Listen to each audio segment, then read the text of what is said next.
Good evening everyone, जय हिंद। मैं major Pankaj आप सभी का स्वागत करता हूं आईसीएस और मेजर पंकज डिफेंस एकेडमी के प्लेटफॉर्म पे। जैसा कि मैंने अपने पिछले लेक्चर में बताया था कि राष्ट्रीय मिलिट्री स्कूल्स आरएमएस इसके फॉर्म्स आउट हो चुके हैं, इसकी नोटिफिकेशन आ चुकी है और इसके जो लास्ट डेट है वो है 9 अक्टूबर। तो आई होप आप बच्चों ने फॉर्म भर लिए होंगे, और नहीं तो इस फॉर्म को कैसे फिल करना है या इसकी जो भी ज़्यादा जानकारी होगी वो हम अगले लेक्चर में, जो कि शुक्रवार से शनिवार को, पूरी कंप्लीट डिटेल्स के साथ कि फॉर्म कैसे फिल किया जाना है और किस पोर्शन में या किस कॉलम में क्या चीज़ें आपको फिल करनी है, उसके बारे में आपको विस्तार से समझाएंगे।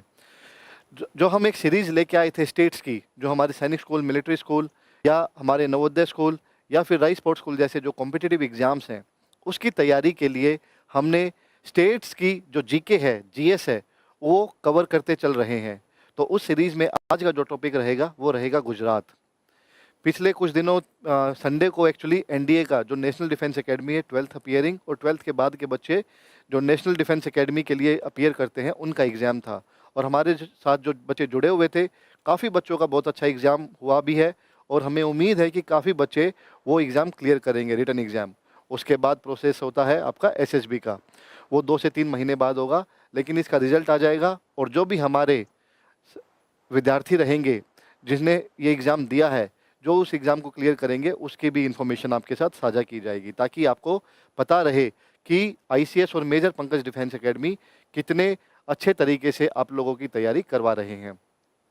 दूसरा, पिछले हफ्ते हम मॉक टेस्ट कंडक्ट नहीं करवा पाए थे। उसका रीज़न रहा कि कुछ स्कूल्स में, क्योंकि जो बच्चे 5th 6th क्लास में, 4th क्लास में है, आपके सितंबर वाले एग्ज़ाम्स चल रहे होंगे, तो इसीलिए हम वो एग्ज़ाम्स कंडक्ट नहीं हमने नहीं करवाया, क्योंकि नेक्स्ट संडे तक आपके स्कूल्स के एग्ज़ाम्स कंप्लीट हो जाएंगे, ओवर हो जाएंगे, और उसके बाद से फिर आपको रेगुलर मॉक टेस्ट की प्रैक्टिस करवाई जाएगी। क्योंकि आपसे ज़्यादा वो चिंता हमें भी है, क्योंकि दिसंबर में, जनवरी में, फेब में आपके लगातार अभी एग्ज़ाम्स होने हैं, सैनिक स्कूल के, मिलिट्री स्कूल के और नवोदय स्कूल के। तो उस चीज़ को ध्यान में रखते हुए आपके ऑलरेडी जो टेस्ट हैं वो हमने प्रिपेयर करके रखे हुए हैं, और आपको हर हफ्ते आपको वो टेस्ट आपको ऑनलाइन, या जो बच्चे हमसे वैसे जुड़े हुए हैं ऑफलाइन में भी, उनको प्रोवाइड करवाई जाएंगे। तो आज का जो टॉपिक रहेगा वो रहेगा गुजरात स्टेट। जैसा हमने बाकी स्टेट्स की जीके पढ़ी है, उसमें हमने पढ़ा, उसके बारे में लोकेशंस पढ़ी, इंपॉर्टेंट फेस्टिवल्स पढ़े, प्लेसेस पढ़ी, डांस फॉर्म्स, लैंग्वेज या फिर आर्ट फॉर्म्स, ये सारी चीज़ें, और ये सारी चीज़ें आपके क्वेश्चन पेपर में किसी न किसी रूप में पूछी जाती हैं।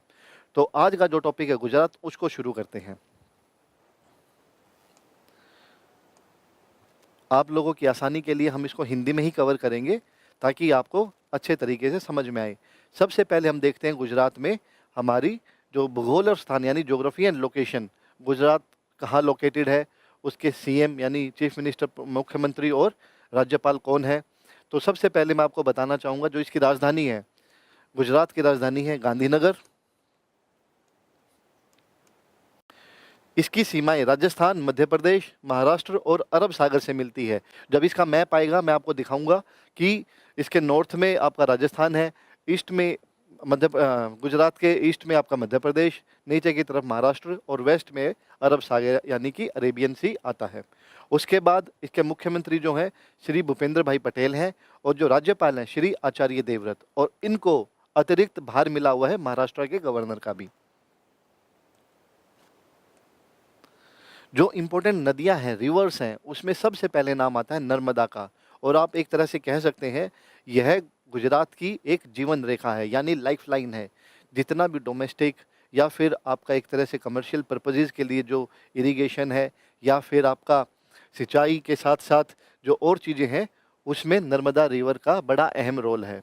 और इसी पे ही सरदार सरोवर बांध है, और सबसे बड़े बांधों में से एक है।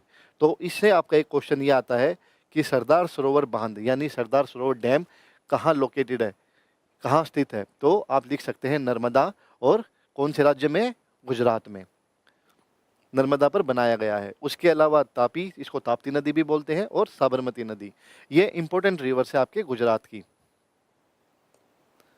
ये गुजरात का मैप है। अगर आप नॉर्थ में देखेंगे राजस्थान है, ईस्ट में देखेंगे आपका मध्य प्रदेश है, साउथ में आप देखेंगे महाराष्ट्र है, और वेस्ट में आपका अरब सागर है। और ये आपका रन ऑफ कच्छ जो नीचे की तरफ, फिर आपका कच्छ आ गया, और ये द्वारका है, ये सारा एरिया आपका जो ब्लू कलर में दिख रहा है ये अरब सागर है, अरेबियन सी है।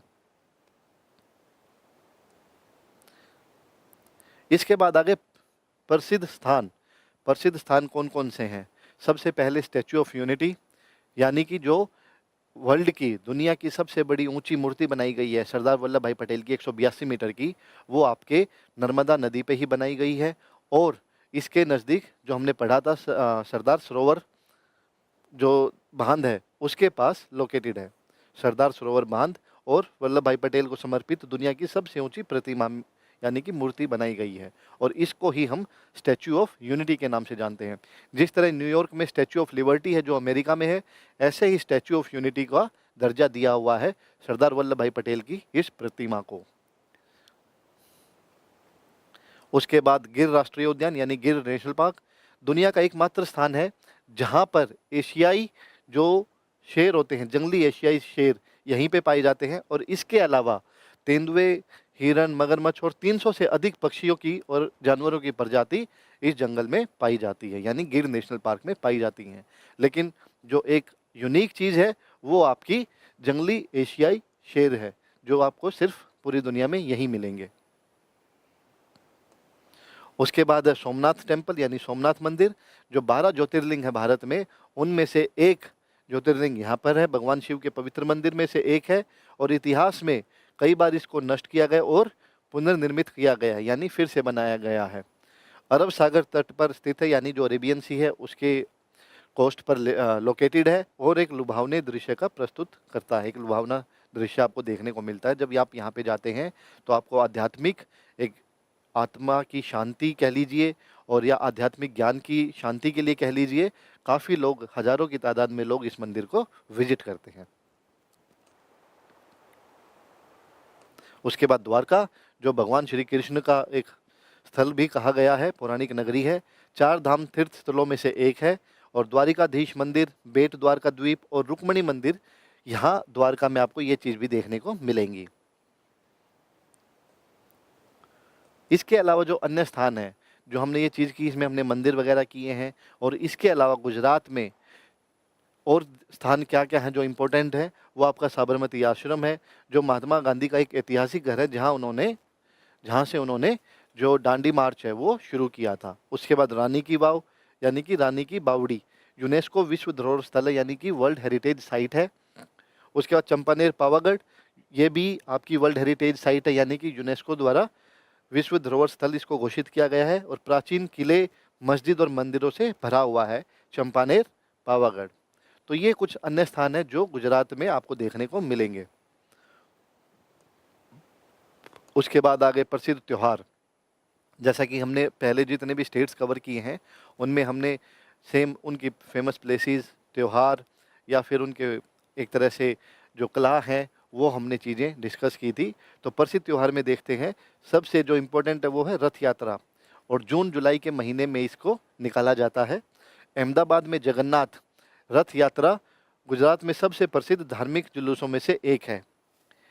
इसमें भगवान जगन्नाथ के साथ साथ उनके भाई बहन सुभद्रा और बलभद्र की भव्य रथ यात्रा भी शामिल है। तो जनरली क्या होता है, जब ये रथ यात्रा निकाली जाती है तो पूरे एरिया में लाखों की तादाद में लोग आते हैं और इसको अटेंड करते हैं। इसके बाद है जन्माष्टमी। यह त्यौहार अगस्त सितंबर में सेलिब्रेट किया जाता है और भगवान श्री कृष्ण के जन्म का प्रतीक है। गुजरात में लोग जन्माष्टमी को धूमधाम से मनाते हैं और दही हांडी प्रतियोगिता के लिए भी जाना जाता है। आपने देखा है पूरे देश में जब भी जन्माष्टमी होती है, अलग अलग राज्यों में, अलग अलग जिलों में, अलग अलग लोकेशंस पे, स्थानों पर दही हांडी की एक प्रतियोगिता आयोजित की जाती है। तो कुछ ऐसे स्थान हैं जहाँ पे इसको बड़े भव्य समारोह से उपलक्ष्य में मनाया जाता है, और जिसमें जो टीमें होती हैं, एक तरह से मानव पिरामिड, आपने देखा होगा एक सर्कल बना लेते हैं काफ़ी लोग, फिर ऊपर करते करते एक बंदा जो सबसे ऊपर होता है वो हांडी को फोड़ता है। तो ये जनरली किसका प्रतीक माना गया है, जो भगवान श्री कृष्ण की चंचल हरकतें होती थी उसको दर्शाया जाता है।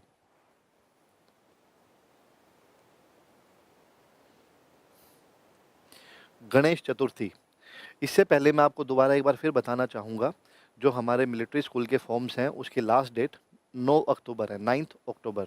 तो जो बच्चे एज ग्रुप में आते हैं 10 से 12 साल, जो क्लास 6 के लिए है, और क्लास 9th में जो बच्चे 13 से 15 साल के बच्चे हैं, वो इसके लिए अपीयर कर सकते हैं। वो बच्चा 8th में पढ़ रहा है या जो बच्चा 5th में पढ़ रहा है, वो अपीयर कर सकते हैं। मैंने इससे पहले वाली क्लास में पूरा पैटर्न बताया था, कितने मार्क्स के क्वेश्चन आते हैं, कितने ड्यूरेशन रहती है और इसके सेंटर्स जनरली कहाँ-कहाँ हैं। तो जो बच्चे इंटरेस्टेड हैं कि एक ऐसे स्कूल में जाने के लिए जहाँ पे डिसिप्लिन और एक ऐसा एनवायरनमेंट मिले जहाँ बच्चों को एक्सपोजर के साथ-साथ एक ऐसा माहौल मिले जहाँ से बच्चों की जो फ्यूचर है, भविष्य है, उसको सुधारा जा सके, सँवारा जा सके और वहाँ से बच्चे एक ऐसे मुकाम पर पहुँचते हैं काफ़ी हद तक, जो देश रक्षा के लिए है या देश की तरक्की के लिए काफ़ी हेल्पफुल रहता है। हमारा ऑनलाइन एंड ऑफलाइन दोनों बैचेज़ अवेलेबल हैं। ऑनलाइन की जो फ़ीस है वो 3,999 रुपये है, यानी कि 4,000 रुपये लगभग कंप्लीट कोर्स की, जब तक ये एग्ज़ाम्स नहीं हो जाते और उसके बाद जो इंटरव्यू है, मेडिकल है, उसमें भी आप लोगों को हेल्प की जाएगी। और जो बच्चे ऑफलाइन के लिए इच्छुक हैं, इंटरेस्टेड हैं, तो वो बच्चे मेजर पंकज डिफेंस एकेडमी, हमारा यूट्यूब चैनल भी है, एंड जो आपका G21 स्कूल है, गढ़ी बिंद्रोली भंवापुर रोड पे, आप वहाँ पे जाके कॉन्टैक्ट कर सकते हैं। हमारे नंबर नीचे दिए हुए हैं और डिस्क्रिप्शन बॉक्स में भी हमने पहले लेक्चर का भी लिंक डाला हुआ है और जो हमने क्लासेस ले रहे हैं उसके आपको सारे लिंक्स अवेलेबल हो जाएंगे। आपको लोकेशन चाहिए, आप गूगल पे डालेंगे द G21 स्कूल, आपको बिंद्रोली वहाँ पे लेके आ जाएंगे। हॉस्टल फैसिलिटीज़ भी हमने प्रोवाइड की हुई है और हमारे पास काफ़ी बच्चे आके रुक के पढ़ाई कर रहे हैं। अगर आप भी चाहते हैं कि बच्चे को सुबह से शाम तक एक ऐसे एनवायरनमेंट में जहाँ पढ़ाई के साथ-साथ पर्सनैलिटी डेवलपमेंट और उसके फिज़िकल्स पे भी ध्यान देना है, क्योंकि राइस स्पोर्ट्स स्कूल में फिज़िकल टेस्ट भी कंडक्ट होता है और पहले फिज़िकल ही होता है। तो हमारे बच्चे अभी से ही उस फिज़िकल टेस्ट की भी तैयारी कर रहे हैं। तो जो बच्चे और पेरेंट्स चाहते हैं कि उनका बच्चा 3 से 4 महीने जो भी एग्ज़ाम्स के हैं, उसमें आगे अगर तैयारी करना चाहता है, तो हमें कॉन्टैक्ट कीजिए। उसके बाद है गणेश चतुर्थी, जो अगस्त-सितंबर में अभी कुछ दिन पहले ही सेलिब्रेट हुई है। भगवान गणेश के जन्म का प्रतीक है और जो हाथी के सिर वाले देवता हैं। सूरत और अहमदाबाद में गणेश उत्सव में बड़ी भीड़ उमड़ती है, यानी बड़ी धूमधाम से सूरत और अहमदाबाद में इसको सेलिब्रेट किया जाता है। उसके अलावा पूरे देश में, चाहे वो महाराष्ट्र है, ठीक है, और जो भी मिलते-जुलते उसके आसपास के स्टेट्स हैं, इवन पूरे देश में ही इसको सेलिब्रेट किया जाता है। इसके बाद है भाद्रपद, सितंबर-अक्टूबर में सेलिब्रेट होता है। दिवाली से ठीक पहले मनाया जाता है। ये गुजरात की बात कर रहे हैं हम। और धन और समृद्धि के लिए पूजा करने के लिए एक शुभ दिन माना जाता है। उत्सव ग्रामीण गुजरात में विशेष रूप से महत्वपूर्ण है, क्योंकि वहाँ के लोग सुरक्षा और शांति के लिए देवी काली की पूजा करते हैं। जनरली ये छोटी-छोटी चीज़ें हैं जो आपको याद रखनी है। कई बार एग्ज़ाम में इस तरह से पूछा पूछा जा सकता है कि जो भाद्रपद त्योहार है, उसमें किस देवी या किस देवता की पूजा की जाती है? तो उसमें ऑप्शन कई बार आ सकते हैं, भगवान शिव की, भगवान गणेश की, भगवान श्री राम की, हनुमान की। तो उस तरीके से आपको ये जो छोटे-छोटे चीज़ें हैं, ये याद रखनी है, क्योंकि तभी आप उस क्वेश्चंस को अटेम्प्ट कर पाएँगे। और यही हमारा मोटिव रहता है, उद्देश्य रहता है कि हर एक छोटी से छोटी और बारीक से बारीक इन्फॉर्मेशन आप लोगों को प्रोवाइड करवाई जाए, ताकि आप लोगों की तैयारी बहुत अच्छे तरीके से हो पाए। क्योंकि कॉम्पिटिशन बहुत टफ रहता है और देश से लाखों बच्चे, अगर मैं सैनिक स्कूल की ही बात करूं, लगभग 3 से साढ़े 3 लाख बच्चे इस एग्ज़ाम के लिए अपीयर करते हैं और सीट्स मात्र 3 से साढ़े 3 हज़ार के बीच में होती हैं। तो मान के चलिए कि एक सीट के लिए 100 से 150 बच्चे ऑलरेडी एग्ज़ाम कंडक्ट कर रहे हैं, यानी दे रहे हैं, अपीयर कर रहे हैं। उसके बाद आ गया डांस फॉर्म्स, नृत्य शैलियाँ। तो इसमें सबसे पहले आएगा आपका गरबा। यह नृत्य देवी दुर्गा की पूजा के लिए समर्पित है और इसे आमतौर पर नवरात्रि के त्योहार के दौरान किया जाता है। नर्तक पारंपरिक वेशभूषा पहनते हैं, जैसे कि महिला चनिया चोली और पुरुष केडियू पहनते हैं।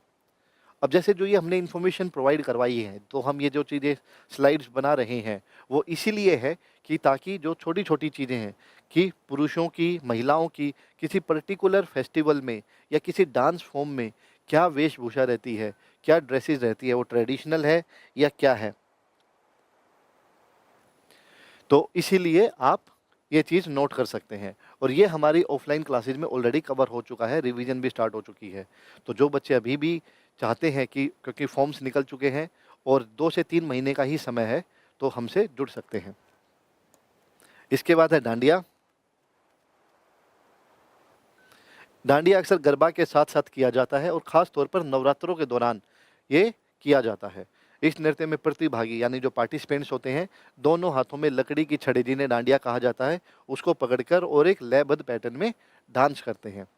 डांडिया को छड़ी नृत्य के रूप में भी जाना जाता है और इसे उत्सव और सामाजिक दोनों तरह के माहौल में किया जाता है। तो डांडिया जो अक्सर है गरबा के दौरान किया जाता है, गरबा के साथ साथ नवरात्रि में किया जाता है।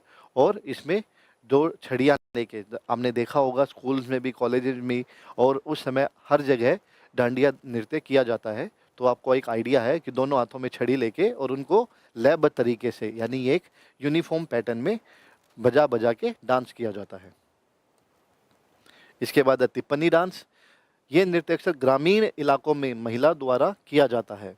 नृत्य करते समय ताली वादन यानी क्लैप करते हैं और लकड़ी की छड़ियों, जिन्हें तिपानी कहा जाता है, उसके लिए करते हैं, उनको साथ में बजा के करते हैं। तो तिपानी जो नृत्य है वो भी एक तरह से कह सकते हैं डांडिया का ही एक फॉर्म है और महिलाओं द्वारा किया जाता है। इसके अलावा जो हमने गरबा, डांडिया और तिपन्नी पढ़ा, उसके अलावा भी गुजरात में कुछ ऐसे नृत्य हैं, जो रूप हैं, जो किए जाते हैं। एक तो है पधर, एक है रास और एक है भवाई। पधर नृत्य गुजरात में जो मछुआरा समुदाय है, जैसा मैंने आपको बताया, जो वेस्टर्न साइड है वहाँ पे अरब सागर है, अरेबियन सी है, तो उस कोस्ट पे आपको ये समुदाय ज़्यादा देखने को मिलेगा मछुआरों का। ठीक है, उसके द्वारा किया जाने वाला नृत्य है, यानी कि आप इंग्लिश में भी स्पेलिंग देख लीजिए, PADHAR, और हिंदी में पधर नृत्य। उसके अलावा रास और भवाई, ये नृत्य भी आपके गुजरात में किए जाते हैं। उसके बाद आ गया ट्रेडिशनल आर्ट फॉर्म्स, यानी कि पारंपरिक कला रूप। तो इसमें हमने अभी तक भूगोल और स्थान पढ़ा, उसके बाद इम्पोर्टेंट प्लेसेस स्थान पढ़े, फेस्टिवल्स पढ़े, और फिर इसके बाद आ गया कला रूप। वारली कला गुजरात और महाराष्ट्र में वारली जनजाति से उत्पन्न हुई है और इस कला में जानवरों, प्रकृति और मानवीय गतिविधियों को दर्शाने के लिए वृत्त, यानी कि जो आपकी ज्योमेट्रिकल पैटर्न्स होते हैं, सर्कल्स हो गए, ट्रायंगल हो गए, और वर्ग स्क्वायर जैसी जो सरल ज्यामिति है, यानी कि ज्योमेट्रिकल आकृति होती हैं, उसको बनाया जाता है। कलाकार मिट्टी की दीवारों पर चावल के पेस्ट से बने सफ़ेद रंग का उपयोग करते हैं और वो गांव के जीवन, जानवरों, पेड़ों और प्रकृति के सुंदर दृश्य बनाते हैं।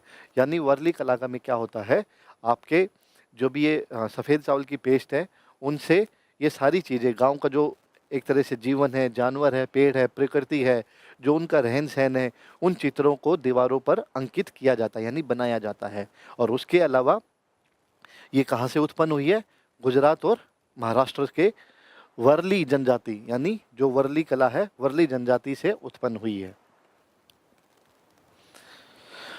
इसके बाद है पटोला सिल्क विविंग, यानी कि पटोला सिल्क बुनाई। पटोला एक डबल इकात, यानी एक तरह का फॉर्म है, डबल इकात सिल्क बुनाई तकनीक है और यह अपने जीवंत रंगों और जटिल डिजाइनों के लिए प्रसिद्ध है। डिज़ाइन आमतौर पर ज्यामितीय पैटर्न, ये भी ज्योमेट्रिकल पैटर्न्स हैं, जिसमें आपके एक तरह से मान लीजिए प्रकृति से रूपांकन, जैसे फूल, जानवर, यानी फ्लावर्स और एनिमल्स, उनकी जो शेप होती है उसको दर्शाया जाता है। पटोला सिल्क ज़्यादातर गुजरात के एक शहर पाटन में बुना जाता है। ठीक है, तो हर एक शहर की कोई ना कोई खूबी रहेगी। जैसे सूरत में मान लीजिए डायमंड हीरो का सबसे बड़ा जो एरिया है, जो एक तरह से कारखाना कह लीजिए, वहाँ पे सूरत में आपको देखने को मिलेगा। उसके बाद मिथिला आर्ट, कलाकार दीवारों, कागज या कपड़े पर पेंटिंग करने के लिए प्राकृतिक रंगों, कलमों या ब्रश का उपयोग करते हैं। अक्सर जगह को विस्तृत डिजाइनों से भर देते हैं। मिथिला पेंटिंग अपने चमकीले रंगों, बारीक विवरणों और कहानी कहने के लिए प्रसिद्ध है। इनका उपयोग अक्सर घरों को सजाने और त्यौहार मनाने के लिए किया जाता है। बस आपको मेन नाम याद रखने हैं, चाहे हमने मिथिला पढ़ी है, चाहे उससे पहले हमने आपकी पटोला सिल्क पढ़ी है, या फिर हमने वर्ली पढ़ी है। इसके बाद है कच्छ एम्ब्रॉयडरी, यानी कि कच्छ में जो कढ़ाई की जाती है, अपने एरिया के नाम से ही ये कढ़ाई फेमस है। गुजरात के कच्छ क्षेत्र का एक पारंपरिक शिल्प है। इसमें विस्तृत सुई, यानी कि जो निडल वर्क होता है, और सिलाई शामिल है, जो अक्सर चमकीले रंग के धागे, मोती और दर्पणों के यानी कि जो मिरर होते हैं, ग्लास होते हैं, उसके साथ किया जाता है। और इस कढ़ाई का इस्तेमाल आमतौर पर कुर्ते, साड़ी, शॉल, सूट इन पर बुनाई करके सजाने के लिए किया जाता है। ठीक है, आप देखेंगे कई बार कपड़ों में होता है कुछ ऐसा वर्क होता है, आर्ट वर्क होता है, जिसमें आपके धागे, मोती और दर्पण, कुछ छोटे-छोटे शीशे लगे हुए होते हैं एक तरह से ग्लास जैसे, वो आपके कच कढ़ाई के रूप में जाने जाते हैं। इसके बाद है सांझी आर्ट यानी सांझी कला। सांझी एक पारंपरिक कला है जिसमें कागज के जटिल कट आउट डिजाइन बनाना शामिल है। यानी इसका मतलब ये है, जो आपकी सांझी कला है उसमें पेपर वर्क होता है, यानी कागज के टुकड़ों को अलग अलग कटआउट में काटा जाता है और अलग अलग डिजाइन बनाए जाते हैं, जिसका उपयोग अक्सर मंदिरों को सजाने में या अनुष्ठान यानी कोई भी ऐसा कह सकते हैं, चाहे वो यज्ञ है, हवन है या कोई भी ऐसा फेस्टिवल है, उसके लिए किया जाता है। सांझी कला के लिए उच्च स्तर की सटीकता और कौशल की आवश्यकता होती है। तो इसका उपयोग आपका धार्मिक समारोह में आध्यात्मिक और सुंदर प्रदर्शन बनाने के लिए किया जाता है। तो जनरली हमने आपके देखा है कि जो कला है गुजरात में, वो आपकी वर्ली कला है, फिर पटोला सिल्क बुनाई है, कच्छ कढ़ाई है और आपकी सांझी कला है। तो ये हमने कुछ कला और उससे पहले फेस्टिवल हैं, त्योहार हैं या इम्पोर्टेंट प्लेसेस हैं, लैंग्वेज है, वो हमने कवर की है। इसके अलावा जो अदर आर्ट फॉर्म्स हैं, जैसे हमने जो ये 4-5 पढ़ी हैं, उसके अलावा भी गुजरात के कुछ शहरों में, कुछ जगहों पे अन्य कला रूप भी एक चलन में है, उनको देख लेते हैं। जैसे बांधनी, जिसको बंधेज भी बोलते हैं, कपड़े को बांधकर रंगने की पारंपरिक कला है, जो गुजरात में देखी जाती है। उसके बाद पट्टचित्र कला, कपड़े या ताड़ के पत्तों पर बनाई जाती है। हमने कई पहले भी स्टेट्स में पढ़ा हुआ है, जो आपके ऐसे स्टेट्स हैं जहाँ पे ताड़ के पत्ते होते हैं या पट्टचित्र जो कला है, वो आपको काफ़ी स्टेट्स में देखने को मिलेगी। उसके बाद तोरण है, बंधनवार, इसे आमतौर पर गेंदे के फूलों, पत्तियों, मोतियों और कपड़ों से बनाया जाता है और इसे सुंदर डिजाइन बनाने के साथ एक साथ बांधा जाता है। तो हमने जो पढ़े उसके अलावा बांधनी, पट्टचित्र और तोरण, ये भी आपके गुजरात में देखने को मिलेंगे कला फॉर्म। तो जनरली ये चीज़ें जो हैं आपके एग्ज़ाम के पॉइंट ऑफ व्यू से बहुत इम्पोर्टेंट हैं। आपके 2 से 3 क्वेश्चन हर बार पूछे जाते हैं, चाहे वो किसी जाति समुदाय को लेके हो या फिर किसी एक ऐसे डांस फॉर्म को लेके हो या फिर फेस्टिवल को लेके हो या फिर किसी त्योहार और या फिर कला रूप को ध्यान में रखते हुए ऐसे सवाल पूछे जाते हैं। तो इस चीज़ के लिए आपको अपनी प्रिपरेशन बड़ी अव्वल दर्जे की रखनी है। ये आज का जो टॉपिक था गुजरात स्टेट, वो हमने एक मोटा तरीके से कवर कर लिया है। चाहे उसमें चीफ मिनिस्टर, गवर्नर है या फिर लोकेशन है कि इसके नॉर्थ में, साउथ में, ईस्ट, वेस्ट में क्या-क्या, कौन-कौन से स्टेट्स हैं या फिर इसकी कोई इम्पोर्टेंट नेशनल पार्क्स हैं या फिर आपके कोई ऐसी सिटीज़ हैं, चाहे वो नर्मदा रिवर के ऊपर आपका अ, स्टैच्यू ऑफ यूनिटी है, तो ऐसी जगह आपको याद रखनी है। इसके अलावा जैसे मैंने आपको स्टार्टिंग में बताया था, हमारा जो कोर्स है वो आपका ऑफ़लाइन और ऑनलाइन दोनों मोड्स में अवेलेबल है। ठीक है? ऑनलाइन का मैं आपको प्रोसेस बता देता हूँ, ऑल्दो हमने पहले भी बताया है। जो आईसीएस की ऐप है उसको डाउनलोड कीजिए और उसमें आपको एक फ़ोल्डर दिखेगा, कोर्स दिखेगा, Sainik school military school by major Pankaj, यानी मेरा फ़ोटो दिखेगा ड्रेस में और सैनिक स्कूल और मिलिट्री स्कूल का उसमें लिखा हुआ होगा। आप उस कोर्स को परचेज़ कर सकते हैं और उस कोर्स में जाने के बाद जो क्लासेस पहले हो चुकी हैं, उनकी वीडियोज़ आपको मिल जाएगी और हमारे जो नंबर्स हैं, अगर कोई भी आपको डाउट होता है, उस नंबर्स पे कॉन्टैक्ट करके आप अपने डाउट्स क्लियर कर सकते हैं। ऑफ़लाइन के लिए मैं आपको बता ही चुका हूँ, जो हमारा major Pankaj defence academy the G21 school है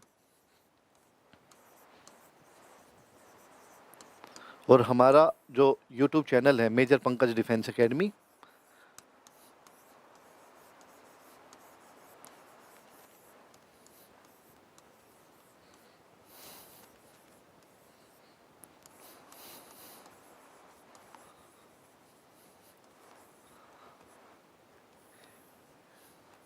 इस पे भी आप जाके सब्सक्राइब कर सकते हैं और जो भी आपके डाउट्स हैं, जो भी इन्फॉर्मेशन है, वो आपको प्रोवाइड करवाई जाएगी। इसके अलावा जो ऑनलाइन का है, वो आईसीएस की ऐप पे है ही अवेलेबल, जिसके बारे में आपको बता ही चुका हूँ। इसके अलावा अगर आपको कोई भी जानकारी लेनी है, आप इस नंबर पे कांटेक्ट कर सकते हैं 7027020454। मैंने पिछले एक लेक्चर्स में पहले भी बताया कि जब तक मेहनत करते रहिए, जब तक आप अपने लक्ष्य को हासिल ना कर लें, क्योंकि कोई एक दिन ऐसा आएगा जिस दिन आपका एक रिजल्ट का होता ना पेपर, एक कागज़ जिसमें आपका पॉजिटिव रिजल्ट की आपने ये चीज़ क्लियर की है, उस दिन तक बहुत सारी कठिनाई आपको देखने को मिलेंगी, बहुत सारी परेशानियाँ होंगी, लेकिन आपने हार नहीं माननी है और जो आपने एक लक्ष्य बनाया है, जो आप जिस चीज़ के लिए आप मेहनत कर रहे हैं, उसको हासिल करके ही दम लीजिए। ताकि जिस दिन उस दिन आपके पेरेंट्स आपको ताकि ये कह सकें कि बेटा we are proud of you, हमें आप पे गर्व है। तो जब तक मेहनत करते रहिए और कोई भी ऐसी चीज़ नहीं है जिसे आप हासिल नहीं कर सकते। तो आज का लेक्चर हम यहीं समाप्त करते हैं। Till then take care. Jai Hind, जय भारत।